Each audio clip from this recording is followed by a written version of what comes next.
Let's start by looking at what clients are doing in general around the world. According to studies by the most important consulting firms, they tell us that 72% of SAP clients plan to have their S/4HANA in the cloud.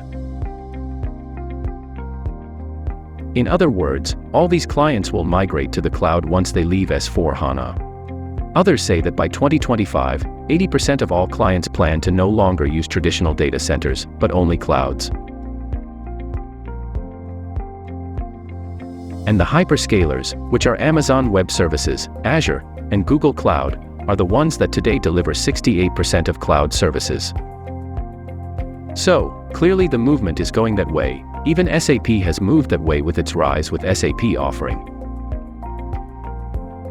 So why this trend towards the cloud and towards hyperscalers? Because that is where there is more agility and scalability, where there is always capacity available, and that capacity is immediately available. There are practically no limits to growth. There is no infrastructure obsolescence because you can always move from one generation of machine to a newer one, and therefore, it is no longer necessary to think about migrations from one cloud to another or from one data center to another. Now, from a business point of view, what does this mean? It means that it is possible to react very quickly when it is necessary. For example, when a new system or a new application must be implemented, this gives agility to the business that is digitized and allows to support unplanned growth. For example, a website that has a very strong growth on Cyber Monday. And what about costs? The most important thing is that public cloud rates are public, they are transparent, there are no surprises. We will not find ourselves with the surprise that something new we want to do is too expensive and we can optimize costs all the time.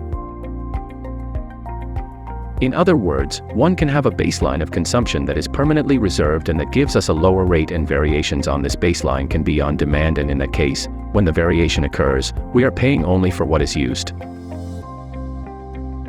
Another very important factor is security. Many times clients think that by having their systems in their own data center they are very safe and that the cloud would be more insecure. However, it is just the opposite. Hyperscaler installations are much safer than on-premise installations or traditional data centers. In all these clouds, a multitude of security services are available at a very low cost. The hyperscaler itself is responsible for all the security of the data centers, the networks, the access, etc. And for that they have hundreds of security certifications that they have already achieved, that is already much more secure. And, on the other hand, the client or the client's partner is responsible for implementing the security measures with the tools that these clouds provide. The hyperscaler defines best practices, typically called well-architected framework, and certifies partners that have been able to comply with these practices, as is the case of Novis with AWS. And, what about the quality of service when we make this change? In the case of SAP, SAP cloud implementations are generally of better quality because they can be more resilient, they can have high availability fault tolerance measures or disaster recovery at a lower cost, which is what you can do on-premise or in more traditional cloud. The infrastructure of the hyperscaler is in itself of better quality.